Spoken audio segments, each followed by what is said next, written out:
नमस्कार मित्रांनो, हे बघा, हे आहे मस्त पैकी चिकनचं कालवण. आणि हॉटेलला सगळी फॅमिली घेऊन जाण्यापेक्षा 100% घरीच मस्त पैकी फक्त 1 किलो चिकन मध्ये सगळं काम होऊन जातं घरच्या घरी. आणि मस्त टेस्टी आहे का नाही? कशी टेस्ट असते ते काय कधी बनवलेलं कधी नाही तेच खा. हॉटेलचं ना? कशाला? हा. त्याच्यापेक्षा घरीच येऊन खाल्लं पाहिजे ना. मग आई घरी बनवलंय मम्मीने. काय हॉटेलमधून नाही रे, घरी बनवलंय. आणि हा लेग पीस स्पेशल मी मागितलेला आहे.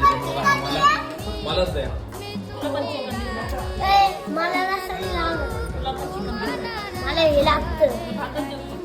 फक्त 1 किलो चिकन मध्ये सगळी फॅमिली मस्त जेवण करते. काही गरज आहे